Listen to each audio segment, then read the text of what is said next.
Mic's off. Good evening, ladies and gentlemen, and welcome to race day 2 of ExpeditionAfrica.Live. We are live here at Cockatiers Hotel on Rodrigues Island, and this is Expedition Africa Rodrigues. We have an incredible and lengthy show lined up for you this evening. Loads has happened out on the ocean, on the mountains, and on the tar roads, on the mountain bike, and we cannot wait to show it to you. Without a moment of hesitation, here is the new Elevated Adventure Films daily video. Up, and a bit more up, and then down.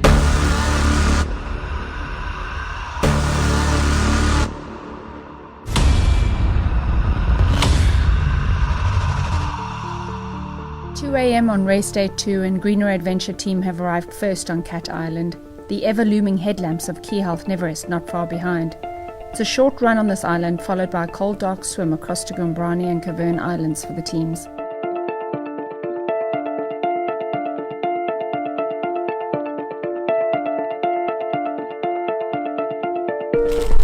Damien, can I pass you a Red Bull? Can I give you a Red Bull? We just had to push.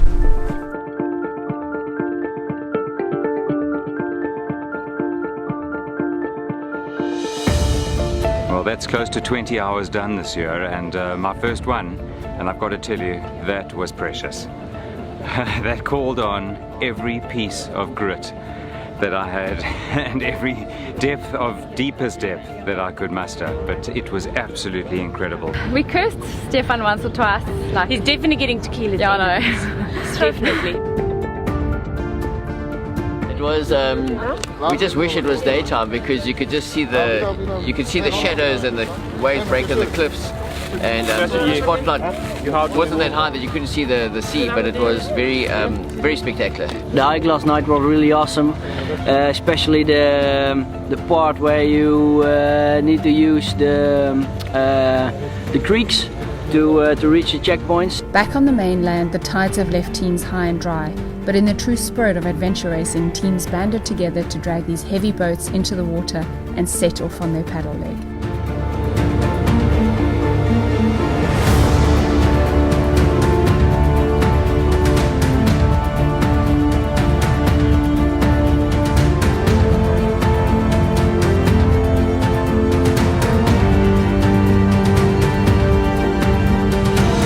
So we've just arrived at Cat Island, but there's no cats.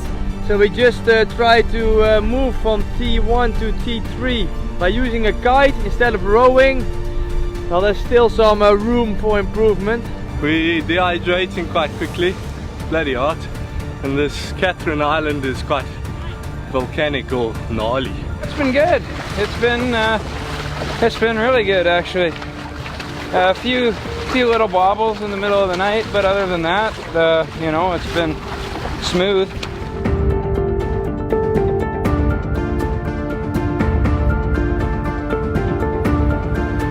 Do you know Rodrigues?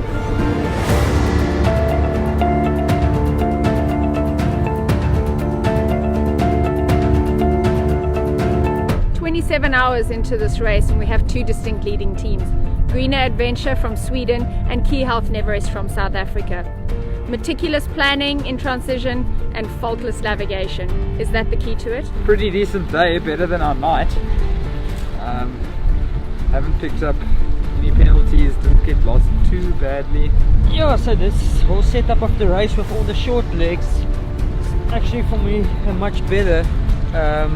And a 50 kilometer or 200 kilometer run or cycle with a 50 kilometer run. These shorter 10-15 kilometer cycles and runs, it's not too bad. It's been a privilege just to be able to follow the team as much as we can, and I would like to thank Stephen and Heidi for allowing us to follow them, because it's super.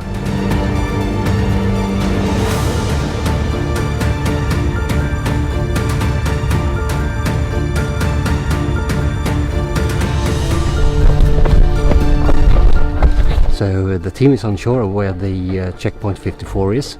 They have turned the page on the map so they don't see it and think it's here, but actually it's away from here, and it's a long cave that they have to go through, so they're a little bit unsure what to do, but going back to the packs, taking a new decision, always keep moving forward.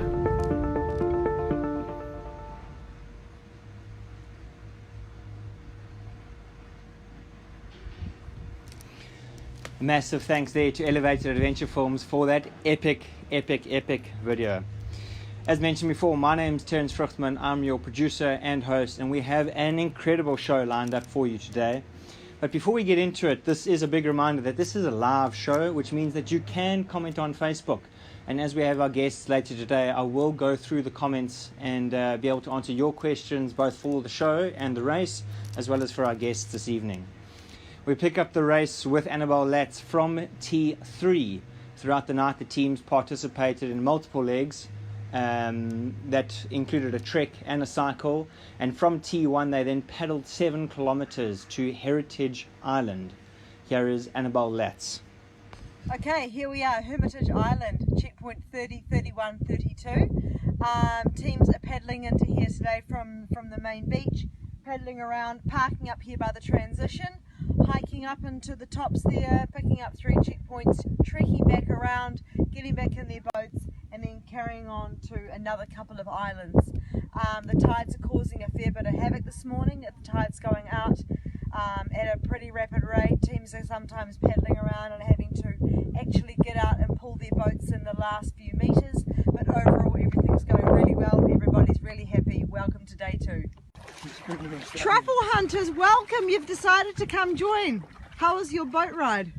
Beautiful, amazing. We had to pull the boat about 150 meters because it was literally the closest point to the shore. But then we thought, let's give it a try.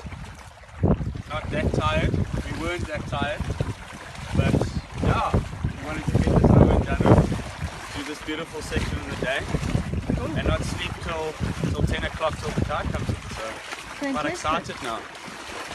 Excited to what's going to happen. Yeah. Karina was falling asleep a little bit on the boat, but she's good now. She's good now. They say the ladies' power comes through on day 2 and 3, so we're waiting for that. Very good. And it's going to happen. Awesome. Fourth member. Have fun. Welcome. Ready? Are you all set? Yeah, ready, set. That was a lesson, an education. It's going to be an interesting couple of days in that boat. So. What an awesome update from Annabelle. And what you can see is that the teams have all of a sudden realized that this isn't just going to be casual paddling. Initially, I think the wind was going to be the biggest factor, and everyone was concerned about the wind, but the tides are what have played havoc.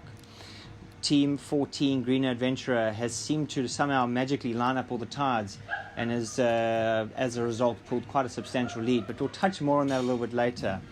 Straight from T3, Annabelle was living the island life, and she hopped on a boat and travelled to T4. To get from T3 to T4, teams had to paddle another 3 kilometers, and from T4 they then did a swim trek, or what is now popularly known as a swim run. Can't find my tongue this evening. They then island hopped themselves without their boat a total of 11 kilometers. It includes 4 swims and 4 different islands before heading all the way back to their boats at T4. Here is Annabelle.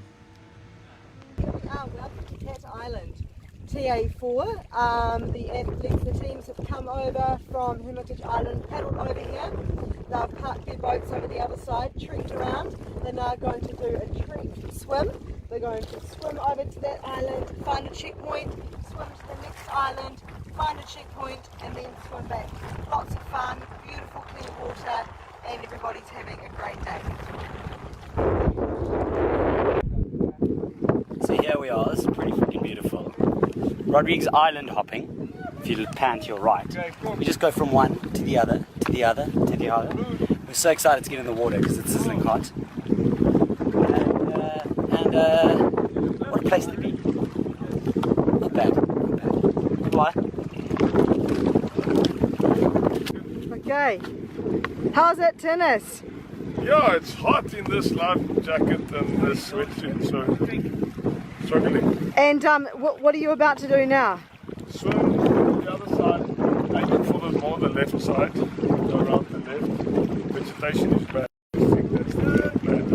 Okay, and are you enjoying it, intertwining this with a bit of paddling and? Yes, yeah, it's amazing. It's totally different. It's like to sort of do the different things, and then you can relax your legs a bit. Then you're on the boat. Yeah, it's just totally different. Cool. Enjoy the rest of your day. Yeah, thanks.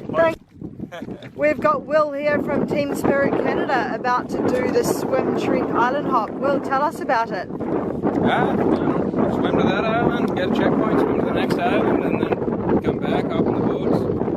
Hopefully nobody drowns. Sounds a rather dreamy activity. Do you think it's going to be fun? Yeah, it'll be a certain type of fun.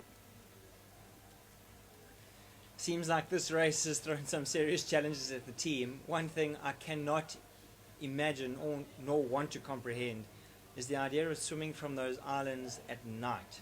You can just imagine you'd swim for 5 minutes, think you've done 500 meters, when in fact you've done 100 meters into a current and not gone anywhere. I would be seriously cucking myself out there. Craig Geezy catches up at T5. Basically, once the team completes a T4, they paddle all the way to a new transition, the first time they go to transition, before heading out on a mountain bike. Here is Craig Geezy with Team Neverest, the team chasing in second place. Back here at T1, and we have spotted Team Neverest, and they're looking very good, very strong. So just a quick update what has happened since I last spoke to you. The team's left on a trek from T5, and they've basically gone around the back here and arrived at T1. They're getting their bikes ready, then they're going to head out on a short cycle back to T5 where they left their boats, and hopefully their boats will be all okay with the incoming tide. They're going to jump on their boats and then head off down west towards T6, down the island over there, and it should be plain sailing because the wind will be behind them. So we're going to catch up with Neverest now and see what they've been doing. Okay, Team Neverest looking good here, getting their bikes ready for the next leg, leg 13. Jono, tell us how it's going. Oh, it's good. We had a decent run, not fantastic, but also not horrible. And now we're going to go out onto the cycle, about 15 k's back to T5. We left our description booklet here with our bikes on the previous leg, so we're happy to have it back with us now. Good. I saw you doing the mapping there. What's the route looking like for this short bike section? It shouldn't be too bad. About, I think, 500 meters of climbing in 15 k's, so should be at T5 reasonably quickly. Yeah. Cool. And the rest of the team doing okay, guys? Give us a hello. Hello, hello. Hello. Sunscreen obviously important. Yeah, definitely. You will die. Doing a close up here on Miguel. Miguel, let us see your face here. The island cancer. That's how you put on sunscreen. Yeah, chaps. but now not above the eyes. Now I'm going to burn all the way. And cry. Are the boys looking after you? Absolutely. Yeah, they've really been really kind to me the past 24 hours. I don't know what the time is. But yeah. Are you going to get the tow rope out so you can pull these boys up that 500 meter climb? It's the other way around.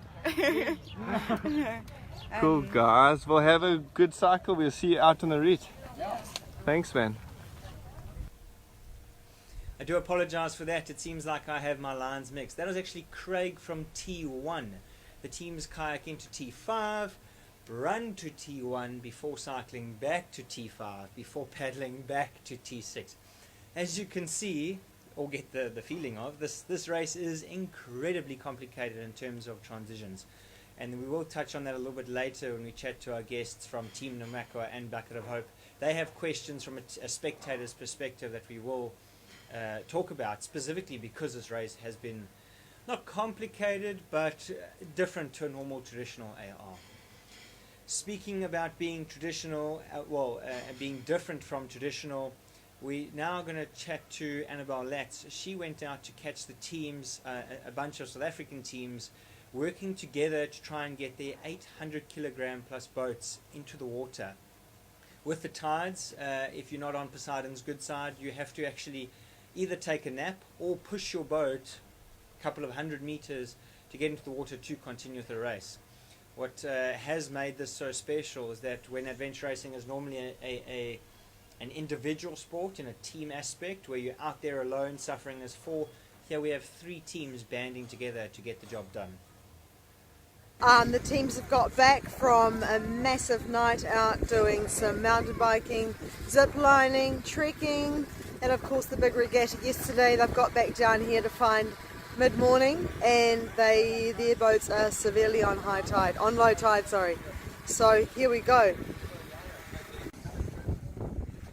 Here we have an awesome display of team spirit. Teams have just been through the night, of course starting with sailing, trekking, zip line, mountain biking.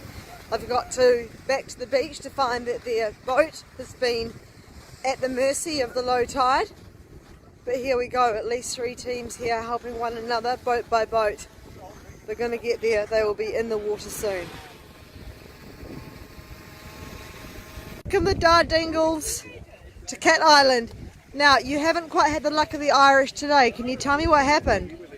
We done the 3k paddle over to the last island for the 1k hike. We blew it out, came back, and the boat had lost its anchor. And we had to get another team to boat us all out to jump on and swim out first. After Pat and I had tried to swim out to rescue the boat and realised that wasn't such a good idea because the boat kept drifting. So the other team had to come and fish us out of the water, me and Pat, and then go after our boat. In the end we all got rescued. That's grand. But we found our anchor, which was... Oh yeah, we found Oh, you found your anchor? Yeah. Oh, awesome. Seems like teams are really fighting out there to move. One thing that normally sticks with adventure racing is the frame relentless forward motion, and that is something that these teams are practicing and doing incredibly well. We now head into one of my favorite segments, a segment that I actually didn't think I would enjoy when I started and came up with the idea of the show, which was our chit-chat segment. But recently we've been talking to some incredible guests. With me tonight, I welcome Team Namakwa Media, as well as Team Bucket of Hope Media. With us, we have Nanti and Gerrit. How are you guys doing? We're doing really well. Awesome, thanks. Welcome to Live TV Show. Cool, thanks. Yeah, it's lovely to be here. All the way from Rodrigues. All the way from Rodrigues, exactly. I initially just walked up to the team media and said, who's in? And both Namakwa and Bucket of Hope pretty much jumped up, and so we said, well, why the hell not? And since then, chatting beforehand, we realized that they have some cool stories. We're going to start with Bucket of Hope. Gerrit, what is Bucket of Hope, and what is their team doing here? Bucket of Hope is a NGO. It's a cancer association that looks after adult cancer patients. Not patients, but somebody who's been diagnosed with cancer. And Martine actually was the team captain. She saw a few years ago that one of her friends were diagnosed with cancer, and she saw that there's only organizations like Reach for a Dream or CHOC that looks after children who's diagnosed with cancer for a last wish. So what Bucket of Hope do is they give an adult cancer patient a chance to have a last wish. Okay, that's interesting, because I initially thought that it was another program where the funding goes towards cancer research, No. whereas here you actually, I mean, you could almost give a cancer patient the opportunity to race an adventure race, if that was... Yeah, if they're into it, definitely. Or an island on Rodrigues without the adventure race. They can apply. That's awesome. Yeah. And Nanti, Team Namakwa, Expedition Africa last year was a part of, Namakwa was actually a part of Expedition Africa. They were a major sponsor in the event. has Namakwa just caught on to the idea of adventure racing? And who are you here for? Yeah, I think Namakwa has been part of adventure racing for the last 4, 5, 6 years. This is my husband's 7th race. I think it's Alvain's 6th. I'm up for correction. So they've been racing for a long time. They've been racing together. It's their 3rd race together. Yeah, and I think last year was really special to host Expedition in our backyard and to involve the community. And I would just want to say hi to the Namakwa WhatsApp group, which is actually stronger than the Facebook page at this stage. So all the people from Namakwa and Namibia, where we're from, and from Stellenbosch and from the Pole and from America, all over the world watching us and following us. Yeah, it's lovely to be here with all of you. Belgium, yeah, we're a unique team this year, because we're the only team that represents 3 nationalities. So we have Alvin and Rian, which is from South Africa. Alvin's from Vredendal. Rian's from the Pole. Donnie and myself's from Windhoek in Namibia, so he's racing under Namibian colours. And Annalisa flew in all the way from Belgium, so she's participating under the Belgian How flag. did you end up having the connection with Annalisa and Namakwa? Why all the way from Belgium to come to South Africa to race with South Africa, and then to come to Rodrigues? Yeah. How did that all work out? So Annalisa is actually born and bred Oudtshoorn in Meisie. Okay. But married to Pitt in Belgium, and she's been living here the last 5 or 6 years. And Annalise has done a lot of events with Alvin before.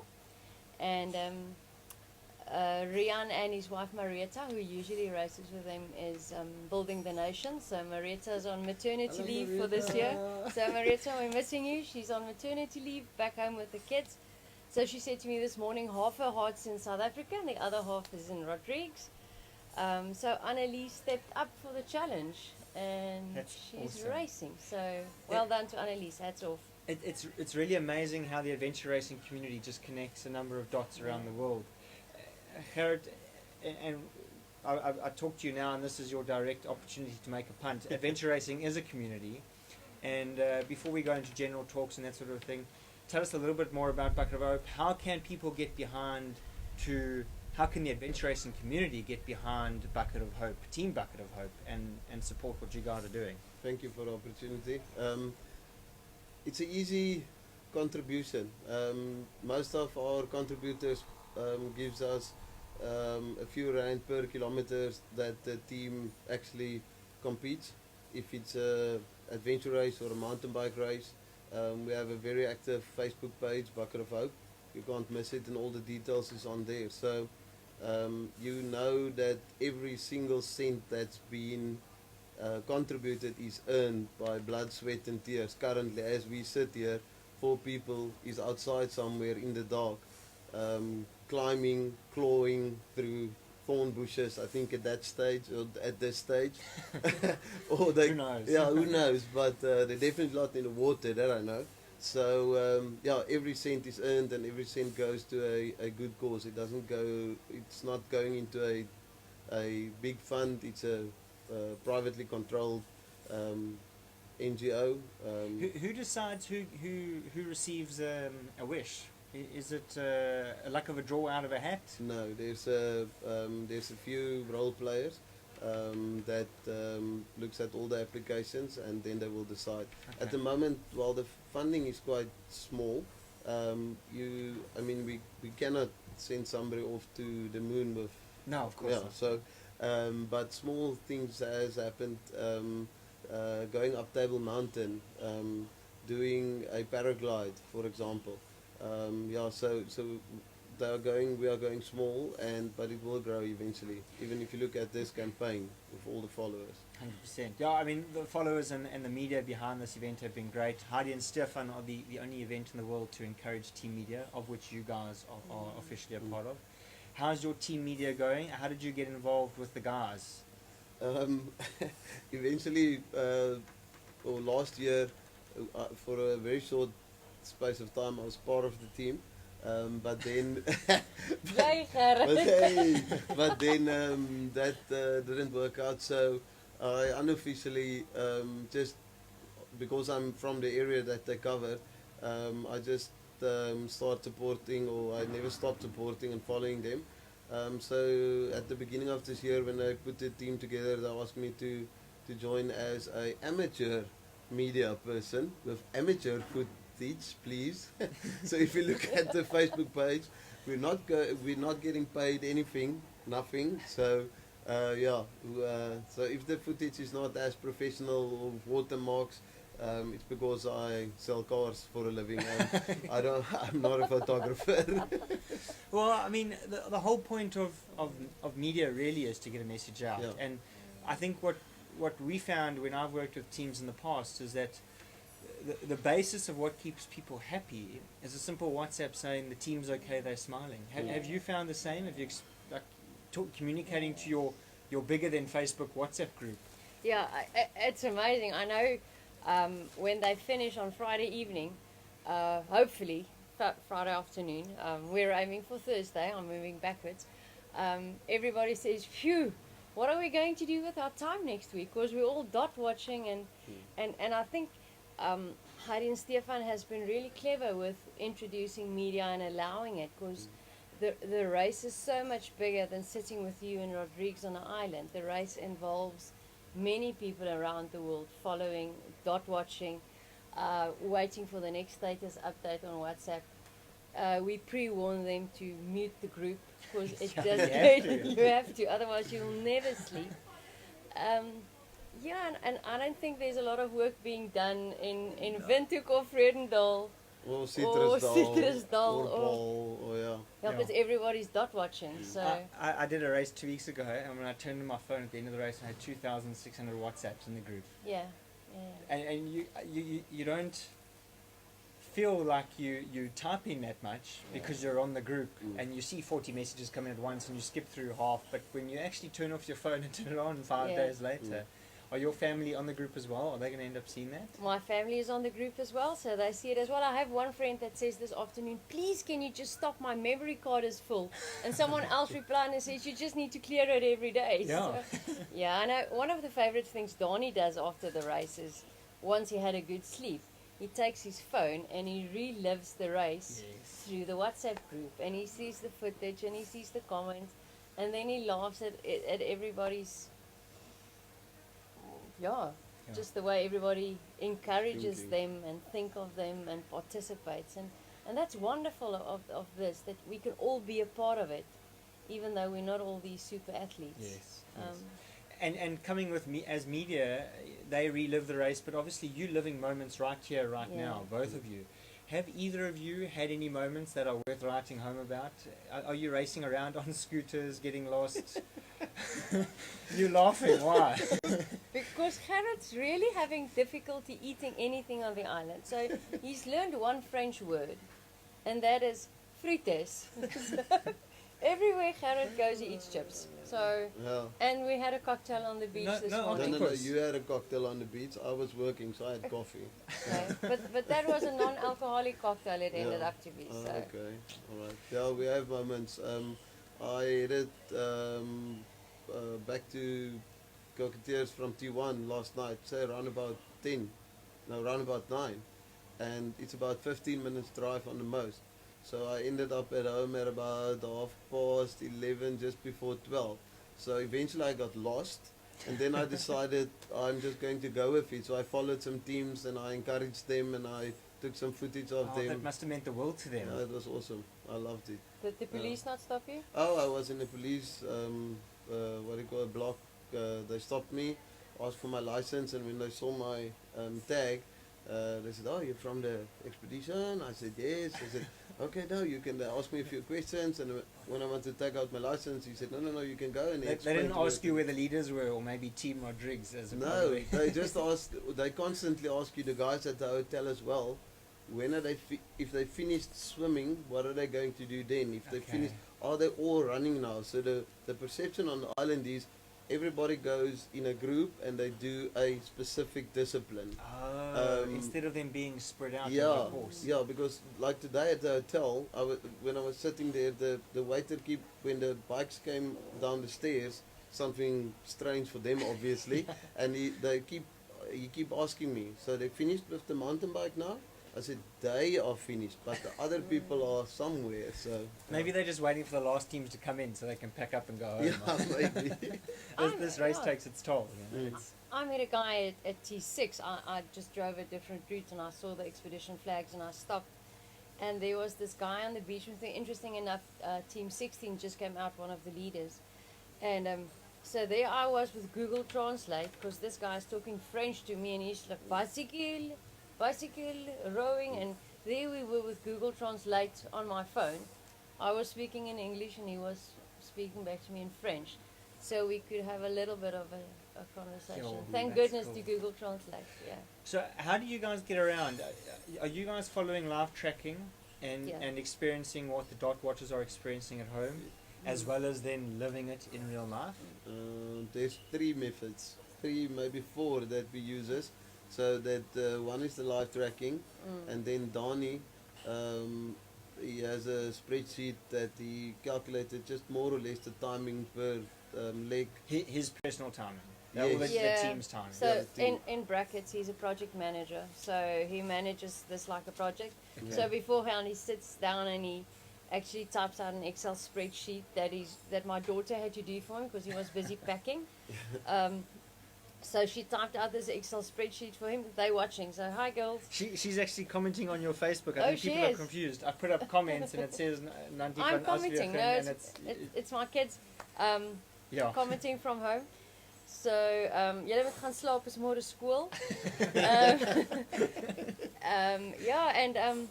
So he just does some pre-race planning on previous year's experiences, and he puts in some time, additional time, so they know more or less how long they will take, and that gives us a good indication of where they are, and then we just adjust accordingly. And then Gerrit and myself sits with cocktails and frites, and we do some route planning, and then we see where we can intercept them. And then to obviously get them. you watch the live tracking and Live tracking, and then which is difficult here because they're always about 25 minutes Yes. ahead of schedule. So where I see them, I know that they're about 25 minutes further down the line. Yeah. And then I just race. So it's hurry up and wait. It is. For So most of it. with that, are you transition hopping, or are you trying to actually get them out en route? Both. Both. Yeah, Both, yeah. Yeah, you can see a difference when they're out en route. When they come into transition, everything's happy and they're smiling and their chafe is relief. But in transition, that's where you actually, not in transition, en route. En route, That's where you yeah. actually see the real emotion and what they're going through. I know you had an interesting, his team had a little bit of team dynamics last night en route due to compasses playing up. Yeah, so. So they had the navigator, Alwyn, very good navigator, just by the way, Rietaiki, hello. He kept going in the wrong direction, or they couldn't find. And they told me this morning that his compass, luckily they had 3, I'm not sure, please if I'm incorrect. And they packed them next to each other and they showed him that his one is off. So somewhere there must have been a magnetic... So he's been 45 degrees west, probably, more than likely. Or all the way around, even, I'm not sure. Yeah, so north was south and south was north, and he was just all messed up. But after that, they hit the checkpoints. They amazed us today on every single thing that they did. I mean, just an example how unpredictable the race is, even for us that's here. We worked out on a very liberal basis that they would hit T5, say around about 12 o'clock. Tonight, If they're going at quite a speed. And then that's T5 coming back from T4. So yes, finishing the swim run section. Yes. Okay. Yes. And then at round about 8 o'clock. 7:30. Yeah, 7:30. Auntie came into the room and said your team arrived at. So it's 20 minutes before that. So yeah, they're doing quite well. I'm very impressed with them now. Oh, that's brilliant. Everybody is. So we obviously. Adventure Racing has these pools of followers. We have Kinetic Events pool of following, and then your individual teams have their own groups of following. What is, from each side, from both of you, Bucket of Hope and Amako, what is the most asked question on your WhatsApp groups and communications? What is the one thing that people haven't yet grasped about adventure racing? hoekom staan die trekkers stil? Why aren't they moving? Where are they? Okay, so I'll answer that one. There's a technical aspect behind this. Earlier today on Facebook, we actually released a graphic about where we sit in terms of Spot Tracking's satellite coverage. Spot Tracking is a sponsor of the event, and Kinetic have partnered with them for years, but from Spot Global, we sit pretty much in a dead zone in the world. They cover all of Africa and all of Australasia and the Fiji Islands and China and Russia up there, and then literally just off this gap off the coast of Mauritius, they end their tracking at like, I think it's 40 kilometers off the coast of Mauritius, and we're about 600 kilometers there. So basically what happens is the satellite hits us, the GPSs connect, the satellite goes around the world, which takes roughly 20 minutes, and when it comes back around, hopefully the tracker by then hasn't gone to sleep, realizes it needs to send an update, and updates. And that's why there's a 25-minute delay. So at any given point, if you're looking at your team, there's a good chance they're actually 25 minutes ahead. So try and plan that. If you see that they're close to transition, get onto social media, get onto your WhatsApp groups and start to bug these guys, because there's a good chance that they're actually in transition already. Any question from your side, or is it also tracking? It's tracking related, but I must say, if they are okay, when last have you seen them? Yeah, so they are okay, I can promise you. They are well looked after. So and they look well after themselves as well. So 100%, yeah. Look, there's lots that goes on in the background of this race, but we have an incredible medic team. Yes. We brought our own medic from South Africa, Simon Andrew, and with him working here, they've got a local team of paramedics that are on standby 24/7, and we even have the Mauritian Sea Rescue Team. I think it might even be the Navy or something like that. But they have 3 boats on standby as well, so nothing really should go wrong. Interesting enough, Martin Dreyer had quite an incident today. But that axe made of steel. He tries to run through bushes and then he ends up with a thorn about this side into his shin and into his calf. The acupuncture got a bit intense, so they couldn't remove it. So they actually had to take him to a hospital for it to be removed. I don't know whether that's actually been published on social media. Yes, so now that it's out there, I read the note. Okay. I read the note. So Martin Dreyer is fine. He is racing again with his wife Jeannie and his team Crusader Logistics. But basically, they had to remove some vicious thorn that broke off into his leg. He went into hospital. Apparently, a smooth and easy experience, and he's out racing again. So I saw him at T1 just when he returned. I said, "How are you feeling?" And he said, "I don't feel anything. I still have anesthetics in my legs, so I don't know how he's feeling now." I feel sorry for his team, because if he doesn't feel anything, he's probably racing at light speed right now. All right, I'm going to cut it there. We have chatted quite a bit. I do thank you for your time and for talking about your passion of Namakwa, Bucket of Hope, and its connection to adventure racing. The more we do of this, the better for the sport, in my eyes. So thank you very much. Thank you, and thanks for your effort. I mean, they see about 40 minutes, and you've been up here about 2 hours preparing. So it's not my effort, actually. What they don't realize is the amount of pressure I put on Craig and Annabelle, who run about. We have our briefings every morning, and then I crack a whip. They go running out into the wild. Basically, it is the wild. Annabelle didn't anticipate to spend an entire day on a boat. We got this funny snippet. I must put it up on the next show of her sleeping and Bruce waking her up. She was sleeping on a boat like this, and then all of a sudden she had to wake. It was hilarious. So they're the ones who do the hard work, and then we piece the show together throughout that. But it's a team effort. It's a community effort, and that's what's amazing about adventure racing. Can I say one more thing about the people of Rodrigues? Has just been incredible. They are just amazing. I was sitting at a transition this morning early, waiting for my team to arrive, and the volunteers actually went and bought me breakfast.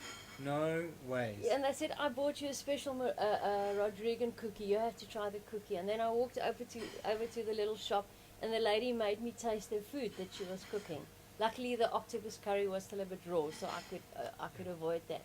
But they're just amazing. They really go out of their way. Every day. Why avoid anything? Get one at your chippies. No, they have. And this is the 4th straight live show that we've had where our guests have said the people of Rodrigues are incredible. And they really are. They're doing everything they can in the background to help us, despite, I think, misunderstanding how the race just goes non-stop. You know, they want to go to bed at 8 o'clock. We don't go to bed. But in the time that they're awake, they're around picking up the pieces, supporting us, driving all the bikes from T5 to T6, assisting with the medics. They on it. And 50, I think there's 50 plus local volunteers that are being supported by a 30 plus international group of volunteers. Yeah, that's amazing. That are supporting a core team of 30 that are assisting 240 races. It's massive. Yeah, it is massive. It's amazing. And we all 20 minutes away from each other on this tiny island. And it doesn't stop. So it's not like a big event that's over after 8 hours. No. It just doesn't stop. No, it definitely doesn't. I'm just checking if there are any comments that have come through for you guys. It doesn't look like it. We did have a couple saying, Dankie Gerrit, go Namakwa, go. So yeah, basically just keep on enjoying. Keep doing your media thing. I'm sure people at home are enjoying it. I am going to cut you short there. Our next segment is, we do go straight into stats with Stain. I haven't even watched his segment yet. We just haven't had time. But we do know that today has been incredibly interesting given the tides. Teams have been sleeping in the day as opposed to the night because it's high tide at night. So I'm sure Stain has some incredible stats there and some interesting stats there. So here is stats with Stain. Hi guys, it's Stain here. So for today's stats with Stain, you're going to have to allow me to geek out on you a little, but I suppose that's what I'm here for. What I've done here is I've taken all the times from the leaderboard on the tracking page of when each of the teams reached the various transitions, and kind of consolidated it all into an overview and a race flow to see what's been happening in the race so far. You will have probably noticed that it's fairly tricky to work out what's happening with the tracking because of the slow tracker updates. They're often only updating every 20 or 30 minutes, so it's quite difficult to see whether teams, how much time they're spending in transitions, whether they're sleeping, and all of those things. So all of that will be included in just the overall time it's taken each team to move from transition to transition. Okay, so we've got the top 7 teams here, and essentially on this graph, this is the time of day as the teams progress through the race, and what time they've reached each transition. So the lower you're on this graph, the better, and that's why you've got Team Greener Adventure, who, by the way, I missed completely in my pre-race predictions, and they have actually won Expedition Africa before, when it was in Baviance, I believe. So they're just under a different name now, and they've been taking the bull by the horns and racing with very high intensity early on in the race. So you'll see they've been leading from the front. Key Health is staying pretty close to them, but on this last leg from T5 to T6, Greener Adventure has even been able to open that gap a little. Interestingly, one of the things you can see is I've mapped on the tides here as well, high tide and low tide, and whether it's planned or not, Greener Adventure has managed to time the tides perfectly for this race. Essentially, when they got to T3 is when they would have gotten back to their boats.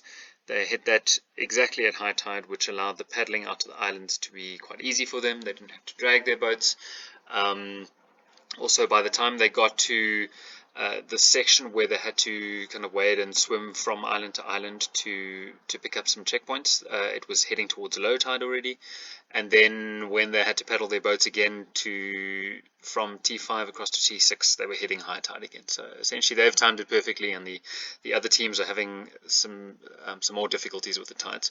And that gets even worse for the teams behind this. Remember, this is only the top 7 teams. Another thing I wanted to point out is this grey line here, which is Team Blizzard. They had a relatively poor first leg. I think there probably was some capsizing or some issues with the swimming they had there, but they've steadily caught up again. And after being in 7th after the first transition, at least out of these teams. They've now moved their way up, well, they had already moved their way up into third at T3, lost one place to Merrill a transition later, and then gained that again. By T5, they were sitting in third overall. I think especially on the mountain biking and trekking legs, the trekking legs especially seem to be quite technical, so you can expect this team to really catch up on those legs and push hard. Yeah, so we'll keep updating this as the race goes along and see how that plays out with the various teams. One other thing I wanted to show is this table over here in the middle just shows the time it took for each team to do each leg, and the times highlighted in green are the best times for that leg.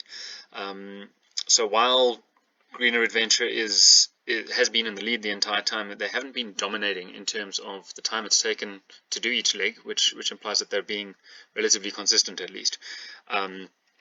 They dominated the first leg, but then Blizzard was fastest on the mountain biking and trekking legs inland. Merrill had the fastest paddling stage out to the islands to collect all the checkpoints, and then Jabberwock took over again on the paddle back to the mainland and the trekking across to their boats again, trekking and mountain biking. So there's quite a few teams still in it, and I think we've got a lot of race left, so it'll be great to see how it all plays out. Enjoy the dot watching. Until tomorrow. Cheers.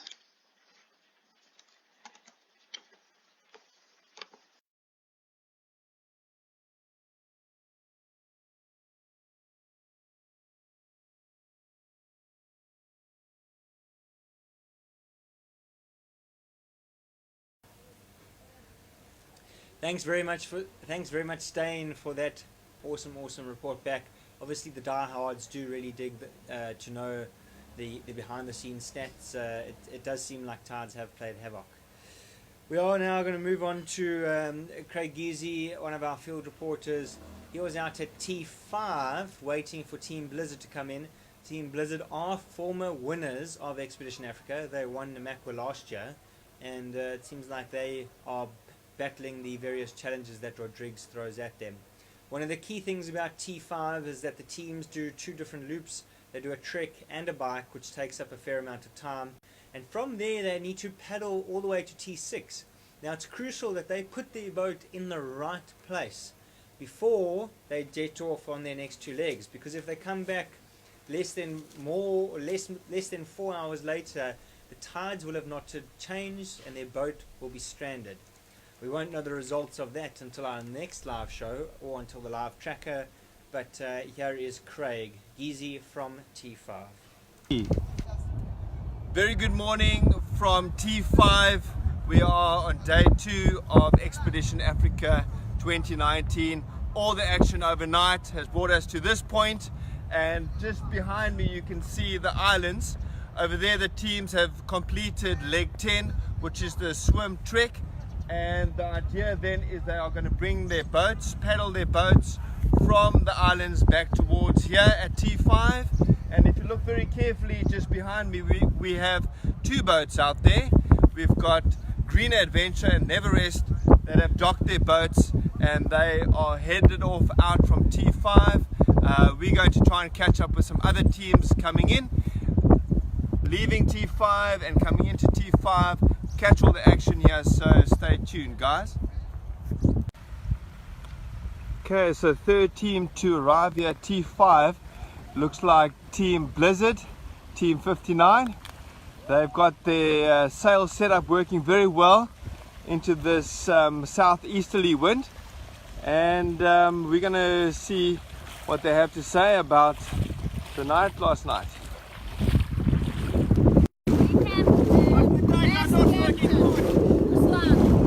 So the sail working? Yes. Tides? It's not the tides. The second sails. They should have been an hour before. Yeah, but are you guys good? Yes, of course. Looking strong? How was last night? Yes. It was difficult because it was really dangerous. For me, I operate every time.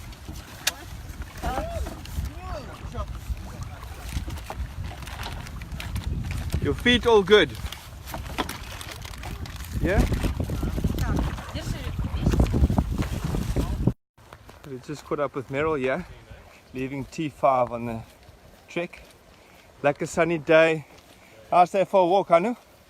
Man, you say you caught up with Meryl, it's what's left of Meryl that you caught up with. We got fried up on the water now. We had to sleep a bit, stuck on the bank, on the load. And 2.5 hours in the sun getting fried up. Wasn't what we wanted. So now at least we can move forward again. Lekker, well, you're looking strong. Enjoy the trek. We'll see you guys later. I'll be heading up into that valley over there. One special thing about adventure racing is watching people sleep.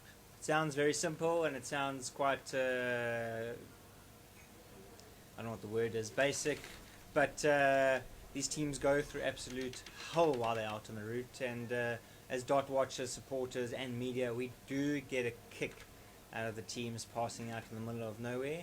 Splash, flash and dash show us just how fun and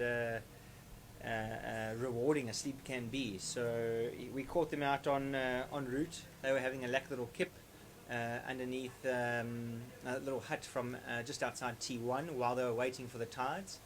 And what's interesting, what I want you to look at in this little clip, is two very specific people, because we have an amazing announcement that can go out straight after this. Just come across splash, dash and flash. More like splash, dash and snooze. Don't want to talk too loudly and wake up the team members. We've got 2 team members here. Splash, dash and snooze. How's it going, guys? Good. Waiting for tide to come in for a boat to get off the water. It's the last one here, too short. Isn't that what you can get in the water? Make sure you get there on time and you don't miss the boat, eh? Yeah, true. I'm gonna go check up on your other team member, yeah? Serious nap time on the island. Sweet dreams. We with that we had a very special moment with Team Splash and Dash. I'm going to see if I can do this while I'm talking to you. We learnt on course that 2 team members, the very next transition from T1, they went to T3 on their paddle. Got to get the oak's name. We've had so much going on tonight. Fritz at T3 got down on one knee and proposed to Lynette, and she said yes. How cool is that? Heidi always says it's all about love, and it really was all about love. And so we just want to congratulate Lynette and Fritz from Team Splash, Flash and Dash. I wish they'd have an easier name. And yeah, just a shout out to them and congratulations to the family. I hope you knew. I hope I didn't break the news myself, but there it is. We have had a long show, and I do thank you for your patience. There is so much going on at this event, and we're trying our best to cover it all through our various social media channels on ExpAfrica.Live, ExpAfrica.Live, on Facebook, on Instagram, and on Twitter. We go live from a field with Elevated Adventure Films. We have 2 amazing photographers that are doing the work, and with those 2 amazing photographers, we also have legendary adventure sports photographer Jacques Marais, who is known as DUM. And with that, we are going to end on a segment called DUM Moment. The guy's been running around shooting with Kirsten and Bruce, and he's just a ball of fun. That's it from me. My name is Terence Fruchtman. Thank you very much for watching our ExpAfrica.Live broadcast, and we will see you live tomorrow night at 10 p.m. 8 p.m. South African time, internet permitting. Signing out from Rodrigues. Good night.